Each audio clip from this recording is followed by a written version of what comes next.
Hi guys, it's time to go back to the future. I'm sorry, but I've been looking forward to saying that. So, this is a very requested video from the people that I teach, and it's really about you understanding one thing, the letter R. Okay, this is a video about the future. Now, let's make one thing absolutely clear. We can still say, I'm going to do something in the future. Okay? We can still say, Luc is going to eat, using the verb to go, Luc va manger. This is still the future. This is happening in the future. The tense I'm referring to in French is about the word will or shall or in English. I will come, I shall speak, I will decide. And this is called the simple future. Yeah? The futur simple. And the reason we call it the simple future is, I suppose, where you're coming from right now learning, you'd say, well, the simplest way, to be honest with you, Luke, is just to use go and then the verb. So I'm going to dance, je vais danser. But, we call it the simple future because it's made up of one word. One verb is going to give us all of this. Now, can I quickly stress that in English you be very careful and attentive to what you're saying. So when you say I'm gonna come, you're not actually saying I am gonna come, I'm going to come. You're saying I am going to come. So you've got two parts going on there. Verb to go, second verb. So if you use I'll come, he'll come, I will decide. Yeah, life isn't always about exams where you are told which tense they want to see from you now.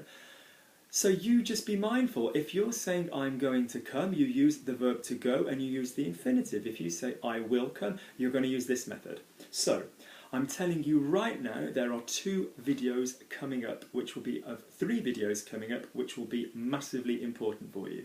The first one is the conditional video, the would video, and they are so similar in methodology, in method, to find the conditional, that I really recommend you learn them both at the same time. And that seems a little bit strange to some people. Some people are very much, let's get the one done, then get the next. No. We want you to be playing between the two. So there will be a video on how to form the conditional. There will be a video on how to go between the future and the conditional and how similar they are. So to go between I will like and I would like, I will go, I would go. And there will also be a third video which is basically looking at the irregular futures, which use the same principles, the same endings, that dreaded word, the same sounds, I'm going to say, because as you know I'm a fan of sounds rather than endings. But at the same time, giving us different stems to the word, giving us different blocks to finding the verb. So you've got three coming up. So if you've got a little bit of time, make yourself a cup of tea and watch those videos together. But today, very easy, we're looking at basically how to form the future tense in one word. So for this tense, I need you to get a really clear idea into your head.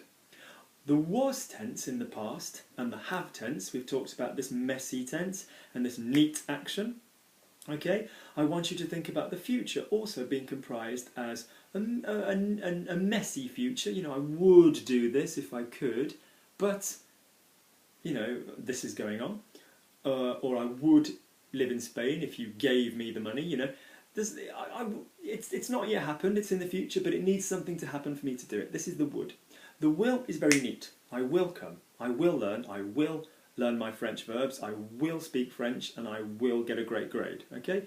So I want you to think, in the past we've got our messy endings was and our neat tense, and in the future we've got our past and our perfect. Our messy endings future is the would, and our neat future. Now all of this is basically to make you realise that the was endings and the would endings are linked, and the simple past endings and the future endings are linked. So to find the future in French, we've got to go back to the past, not back to the future. So can I quickly remind you what my verb to have is? What have is a verb.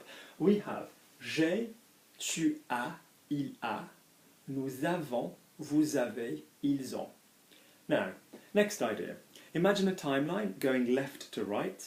Look at I think it's left to right, the way the video will turn itself around, left to right. The past is over on the left and the future is on the right.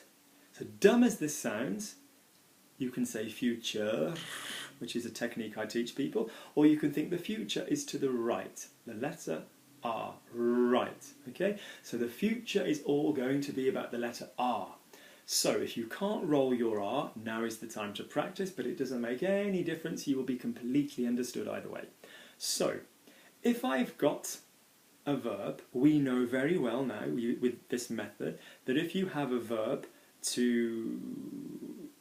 in the longest form, the infinitive, you are going to hear either the A sound or you're going to hear an R sound. So for example, manger or avoir, prendre, pouvoir, boire. Okay, you're going to hear the R or you're not going to hear the R. But there will be an R there, I guarantee you. In an infinitive, in the to form, in the long form of the verb, there will be an R. To dance, danser, ER on the end. To speak, parler, ER on the end. Okay?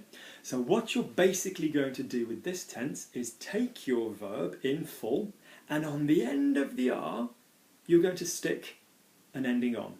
So up until now, we've been cutting verbs in half, we've been adding things onto halfway through the verb, we've been looking at the cause and we've been looking at the hard, but we're actually now going to be adding something on the end of the verb. So, if you think as well that I need one sound to add to these verbs, and this sound we are going to steal from the past. So, if I've got j'ai, I need one beat, one sound. I'm going to take A, that's fine. Yeah? If I've got tu as from the past, I'm going to use a. If I've got a, I'm going to use a, fine. Nous avons, I need one beat, one sound. So which